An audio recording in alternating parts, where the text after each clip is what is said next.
वक्फ तरमीमी act 2025 के खिलाफ आज रात पूरे मुल्क में एक पुरअमन एहतजाज का ऐलान किया गया है।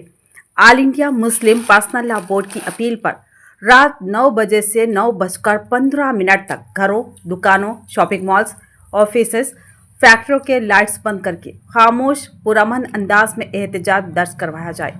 ये एहतजाज इस बिल के खिलाफ किया जा रहा है जिसे मिल्लत इस्लामिया अपनी दीनी, मिली और वक्फ जायदादों के हुकूक पर हमला तस्वुर कर रही है। शहर बोधन में भी मजलिसी कायदीन ने एहतजाज की मुहिम चलाई, दुकानदारों से मुलाकात की और आवाम से अपील की कि वो अपनी रोशनियों को बुझाकर इस बिल के खिलाफ अपना रद्द अमल दर्ज करवाएं।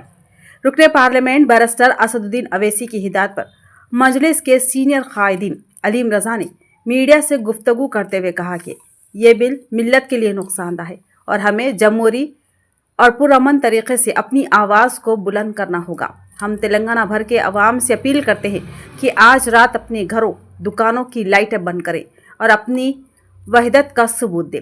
इस मौके पर मजलिस के लीडर हाजी बिल्डर अब्दुल मन्नान, मजलिस के सीनियर लीडर लायक अली के अलावा दिगर मजलिसी कायदीन मौजूद थे। अपील की जाती है कि खास तौर पे शहरियान बोधन से कि आप अपने घरों की और दुकानों की लाइट आज बंद रखें 9 बजे से 9:15 तक। अस्सलाम वालेकुम रहमतुल्लाहि वबरकातुहू। आज बत्ती गुल का जो प्रोग्राम है रात में 9 बजे से 9:15 बजे तक जो सो बंद करने का है। मुस्लिम पर्सनल लॉ बोर्ड के हिदायत पर हम लोग जो है ना आज पूरी मार्केट में जाकर जो है ना दुकानों को जैसो रिक्वेस्ट ही बोले कि भाई जैसो एहतजाज में आप जैसो शामिल रहिए। इंशाल्लाह बोधन में पुरअमन तरीके से 9 बजे से 9:15 बजे तक दुकानें जैसो बंद रहेंगी।